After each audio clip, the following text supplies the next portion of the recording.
On y va?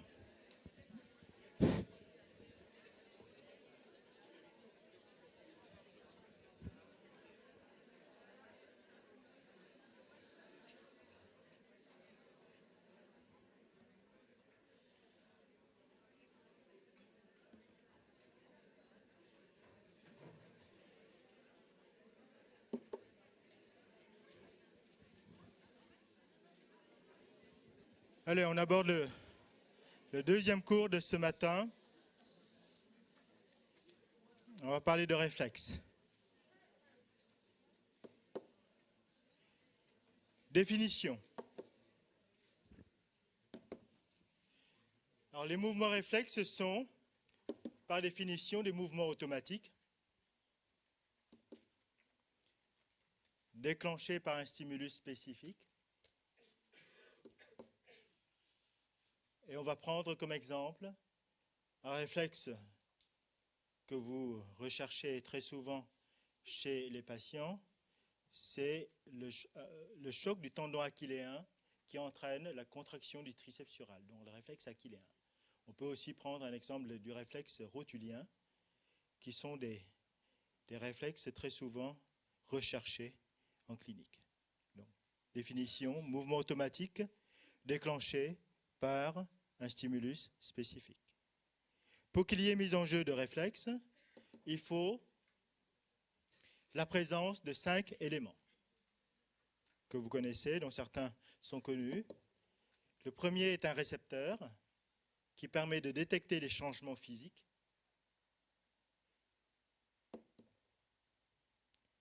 Ce récepteur qui détecte les changements, eh bien, va envoyer un message qui sera véhiculé par un axone sensitif qui représente la voie afférente centripète véhiculant ces messages vers la moelle épinière.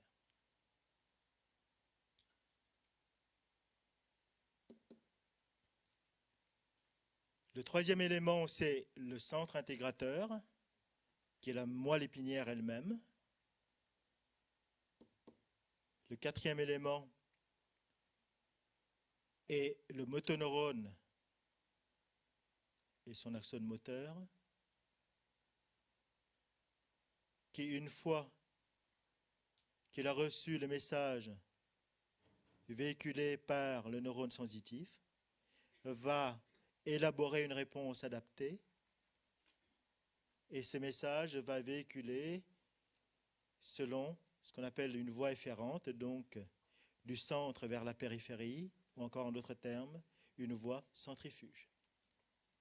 Et enfin, le cinquième et dernier élément, c'est le muscle lui-même, encore appelé effecteur, qui est le muscle squelettique innervé par le motoneurone. Voilà donc les 5 éléments du réflexe. Vous les connaissez, c'est très simple. En fait, ce cours que j'ai mis ici va nous permettre de souffler un petit peu avant de voir le troisième et dernier cours qui sera un petit peu plus compliqué, un petit peu plus long. Voilà la voie d'un réflexe avec le récepteur qui sera, en l'occurrence, le fuseau neuromusculaire, et on verra tout de suite en quoi est constitué ce fuseau neuromusculaire. La fibre sensitive, qui est la voie afférente, qui véhicule l'information de la périphérie vers le centre. Le centre intégrateur, qui est la moelle épinière. Le motoneurone, qui est le quatrième élément, qui véhicule la réponse du centre vers la périphérie, donc une réponse centrifuge. Et enfin, le muscle, qui va répondre par la contraction, et cette contraction sera initiée au niveau de la plaque motrice. Alors commençons par le récepteur. Alors, ce récepteur-là sera stimulé lors d'un réflexe que nous allons maintenant étudier, que l'on appelle le réflexe myotatique. Alors, le réflexe myotatique, c'est simplement le fait qu'un muscle va se contracter en réponse à un étirement. Si vous étirez un muscle de façon passive ou active, eh bien ce muscle va répondre par la contraction. Et on peut le reproduire expérimentalement avec, par exemple, ici, une préparation musculaire. On étire le muscle, donc on va appliquer une force, et l'étirement du muscle va entraîner la contraction de ce muscle. Et en fait, donc, on dira que le réflexe myotatique, l'objectif de ce réflexe, c'est de rendre au muscle sa longueur initiale.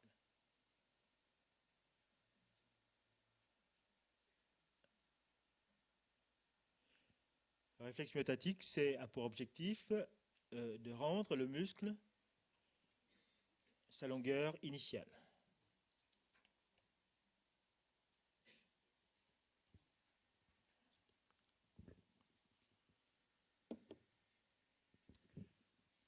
Alors, le réflexe myotatique est un réflexe monosynaptique.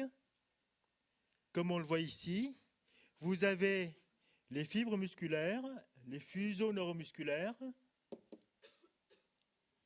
et la synapse est unique. Elle se fait au niveau de la corne antérieure de la moelle, entre le neurone sensitif et le neurone moteur.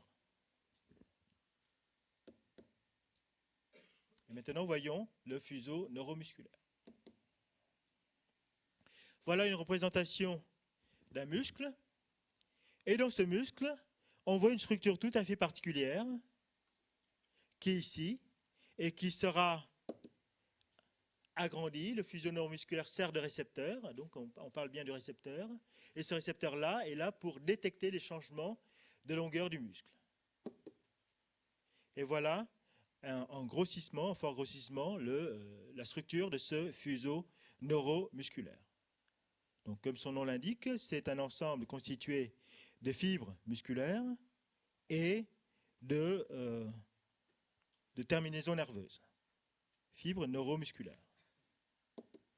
Ces terminaisons nerveuses sont d'une part des terminaisons provenant des fibres sensitives de type 1A ou de type 2, qui sont des fibres afférentes, centripètes, et des fibres efférentes qu'on appelle des efférences gamma, qui sont en fait des fibres efférentes des motoneurones, des fibres motrices.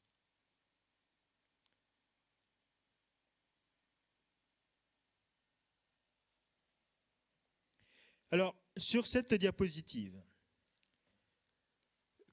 quelle est la chose essentielle qu'il faut retenir?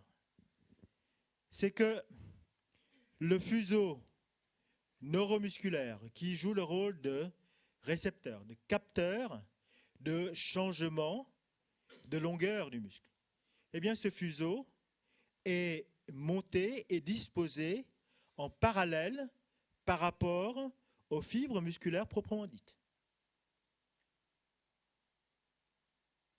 En d'autres termes, si vous allongez le muscle, si vous étirez le muscle, vous allez étirer le fuseau neuromusculaire. Et donc, l'étirement du muscle sera ressenti au niveau du fuseau neuromusculaire. Et ce fuseau neuromusculaire est représenté là-dessus. Voilà en violet, le fuseau neuromusculaire avec les fibres dites intrafusales, c'est-à-dire des fibres musculaires à l'intérieur du fuseau, les terminaisons nerveuses, différents types de terminaisons nerveuses que l'on peut revoir ensemble. Je vais commencer par les terminaisons nerveuses du motoneurone alpha qui innervent les fibres musculaires extrafusales, c'est-à-dire les fibres musculaires du muscle lui-même, qui ne nous intéressent pas ici. Les terminaisons nerveuses du motoneurone gamma qui innervent les fibres intrafusales. Et enfin, les fibres sensitives de type 1A et de type 2 qui vont capter des variations de la longueur du fuseau neuromusculaire. Et comme vous le voyez ici, ce fuseau est relativement court puisqu'il ne fait que 1 cm de long.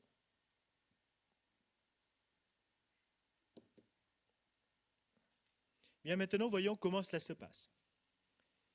Ceci est une représentation schématique, étant bien entendu que dans la réalité, le fuseau neuromusculaire est compris dans le muscle et il est beaucoup plus court que ce qui est représenté ici. On est d'accord. Donc maintenant, si vous étirez le muscle, donc vous allez étirer à la fois le muscle lui-même et le fuseau neuromusculaire. L'étirement du muscle va provoquer la contraction réflexe du muscle. Et vous allez obtenir ceci. D'accord? Et la contraction réflexe du muscle, c'est simplement le fait que le fait d'étirer le muscle va envoyer un signal afférent vers la moelle qui va réagir, qui va envoyer une réponse motrice demandant au neurone alpha qui innerve le muscle d'entraîner une contraction musculaire. Et en fait, le but de cette diapositive, c'est de voir le rôle des motoneurones gamma, le deuxième type de motoneurone. Eh bien, vous voyez qu'ici, si le muscle se contracte, le fuseau neuromusculaire se contracte également. On est d'accord. Mais les fibres musculaires, le fuseau neuromusculaire se contracte tout simplement à cause du raccourcissement de longueur du muscle. Mais si on regarde les fibres intrafusales du neuromusculaire, ces fibres-là ne sont pas encore contractées. Et donc, ce neuromusculaire ici, qui est mis en tension dans la première situation, est en quelque sorte relâché dans la deuxième situation. N'étant plus mis en tension, ce fuseau neuromusculaire ne sert plus à rien. Il ne peut plus capter les variations de longueur et de la tension du fuseau neuromusculaire. Et donc, une fois que ce fibre-là sera contracté, eh bien, les motoneurones gamma vont être mis en jeu à leur tour pour retendre le fuseau neuromusculaire. Et donc, on peut résumer ce que je viens de dire en disant que l'activation des motoneurones alpha provoque la contraction des fibres musculaires extrafusales.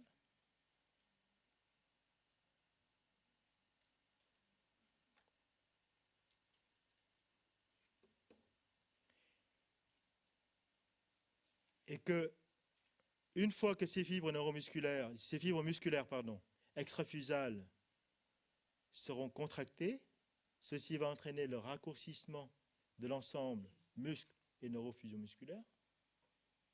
Le raccourcissement résultant favorise le relâchement des fibres du fuseau intrafusal, des fibres du fuseau neuromusculaire qui devient ainsi inefficace.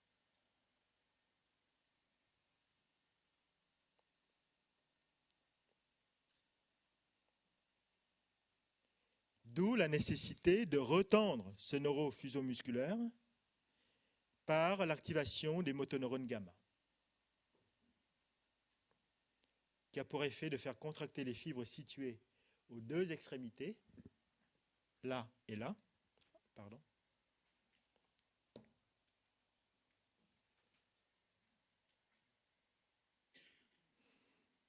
pour remettre ainsi en tension le fuseau neuromusculaire pour que celui-ci retrouve son efficacité.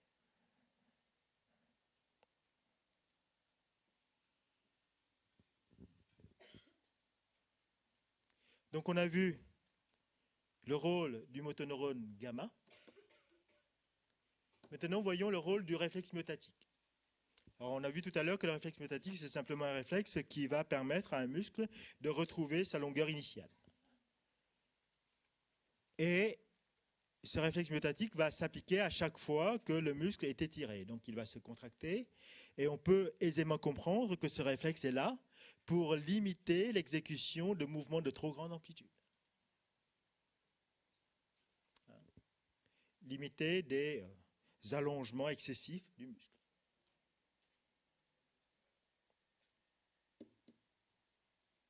En limitant l'allongement musculaire, par la contraction réflexe. Et en fait, cette contraction réflexe va en quelque sorte provoquer des raideurs musculaires, donner un certain tonus aux muscles posturaux. Je m'explique. Donc, déjà, avant de voir la deuxième partie de la diapositive, tout le monde comprend cette première phrase, qui est simple à comprendre, qui dit que le réflexe myotatique est là pour limiter l'exécution des mouvements de trop grande amplitude.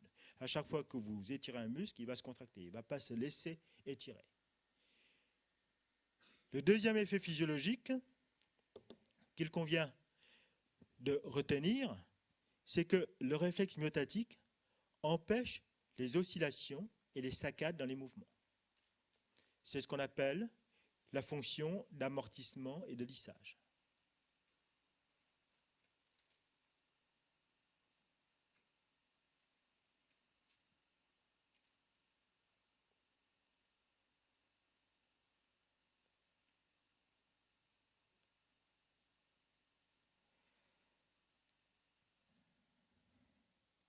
Fonction d'amortissement et de lissage. Car cela empêche les oscillations et les saccades. Alors, avant de vous expliquer ce que ceci veut dire, est-ce que quelqu'un pourrait me dire à quoi ça correspond? Parce que c'est relativement poétique, hein, amortissement et lissage. Ça lisse et ça amortit.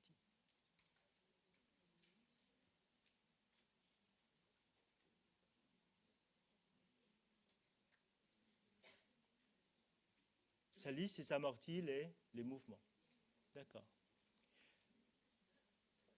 Alors, pour comprendre un phénomène ou bien pour l'expliquer, le mieux, c'est d'envisager le cas inverse, c'est-à-dire le cas où vous n'avez plus de réflexe myotatique. Si vous n'avez plus de réflexe myotatique, eh bien, qu'est-ce que vous allez avoir comme type de mouvement? Vous allez avoir ceci. Voilà un muscle normal à votre gauche qui sera soumis à des stimuli à un rythme donné, 8 stimuli par seconde. Et les stimuli, c'est simplement le fait d'allonger le muscle. Donc vous prenez le muscle, vous l'allongez 8 fois par seconde. Et grâce au réflexe myotatique, vous avez une force de contraction qui est comme ceci. D'accord? En l'absence de réflexe myotatique, notamment lorsque les fuseaux neuromusculaires ont été dénervés, donc en l'absence de renseignement de la moelle par les fibres sensitives afférentes, eh bien, vous allez avoir des variations très importantes de la force de contraction. Et ainsi, si vous imaginez ceci au niveau d'un muscle postural, eh bien, vous allez avoir quelqu'un qui, effectivement, va effectuer une danse de rock, and roll.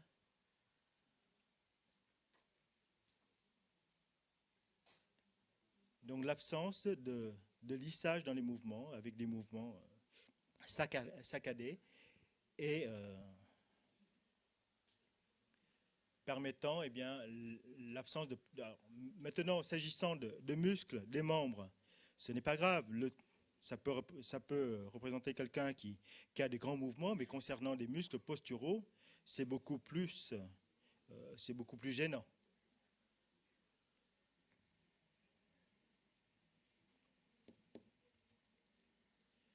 Voyons maintenant le réflexe myotatique inverse. Donc le réflexe myotatique, c'est celui qui va permettre à vos muscles de ne pas trop s'allonger. À chaque fois qu'il s'allonge un petit peu, il va se contracter pour maintenir un certain tonus.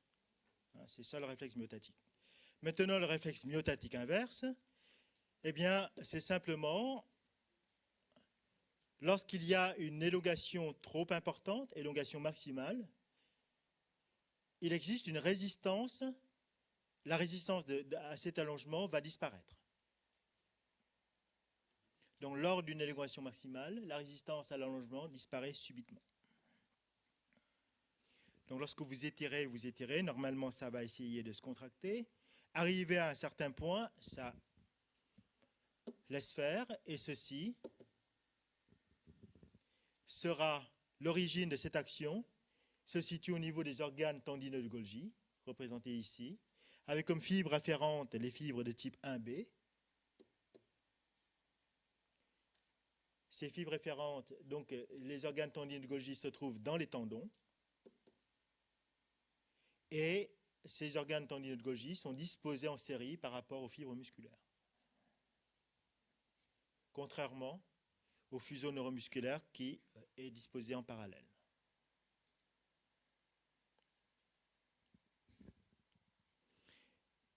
Et ces organes tendineux de Golgi, lorsqu'il est stimulé, eh bien, va faire disparaître la résistance à l'allongement, et ceci a comme but physiologique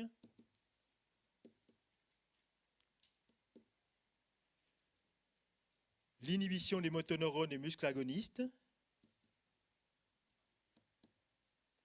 et la facilitation des motoneurones et muscles antagonistes. En d'autres termes, la contraction va disparaître et ceci aura pour but de protéger le muscle d'un arrachement au niveau de ses jonctions myo- et ostéotendineuses.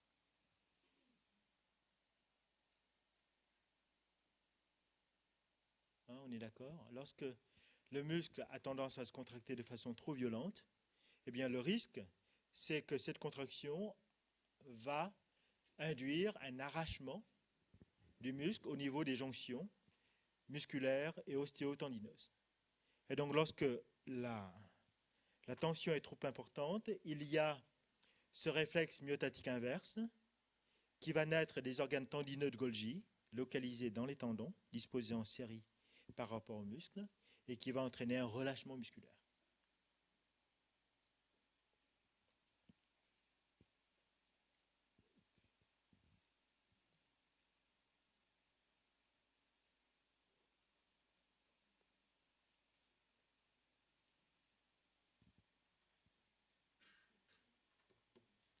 Et enfin, on va voir le réflexe d'inhibition réciproque.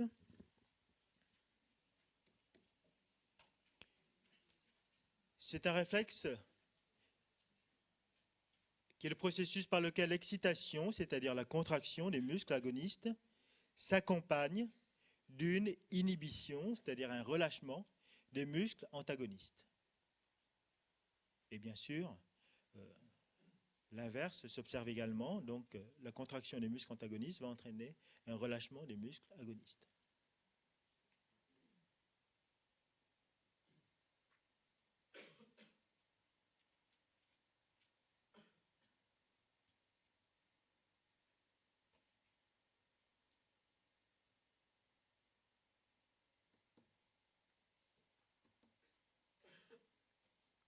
Voilà représenté deux muscles, le muscle agoniste en haut et le muscle antagoniste en bas.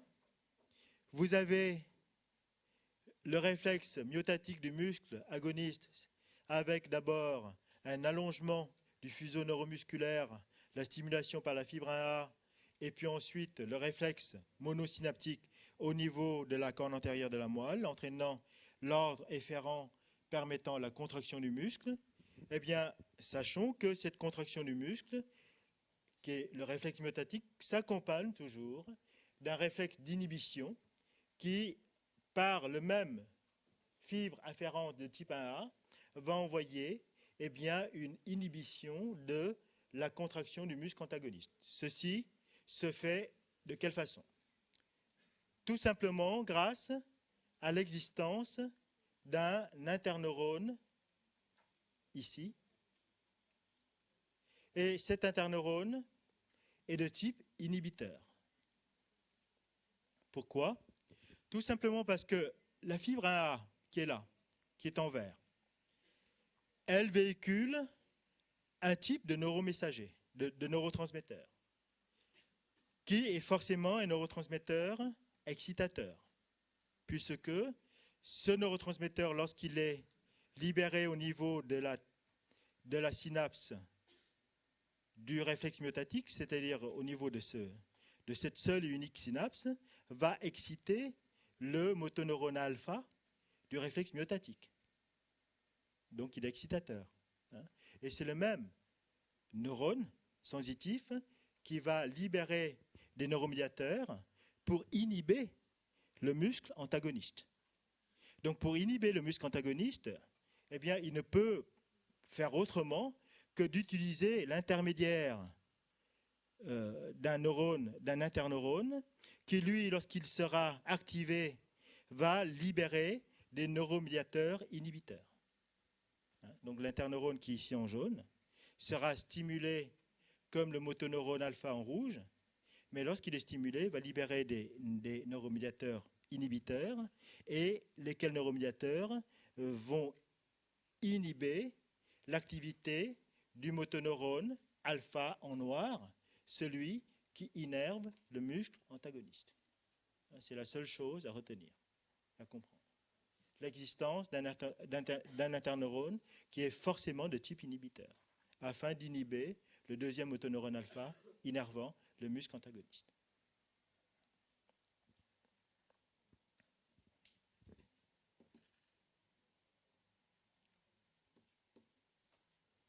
Et voilà l'exemple du réflexe rotulien. Vous allez frapper avec votre marteau à réflexe sur le tendon, entraînant ainsi l'allongement du muscle. Cet allongement va être ressenti par le fuseau neuromusculaire qui se trouve là. Le fuseau neuromusculaire va véhiculer l'ordre afférent vers la moelle épinière et vers la moelle épinière ici pour entraîner la stimulation du motoneurone alpha permettant la contraction du muscle. Donc,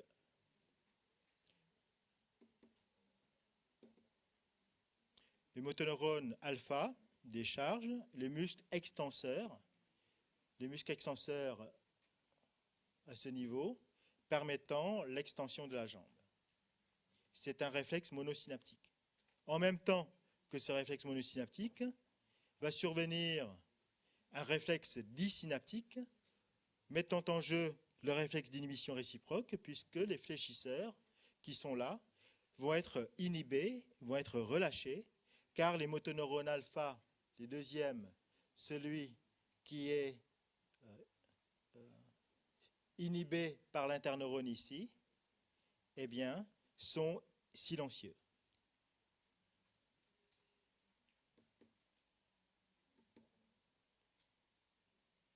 Et donc les fibres afférentes sensorielles activées font synapse dans la moelle épinière, directement avec les motoneurones alpha de la corne ventrale innervant les muscles agonistes, extenseurs, c'est ce qu'on voit là, et puis indirectement au niveau 2B avec l'interneurone et au niveau 2C entre l'interneurone et le deuxième motoneurone alpha, en faisant synapse avec des interneurones inhibiteurs connectés au motoneurone alpha, les muscles antagonistes fléchisseurs.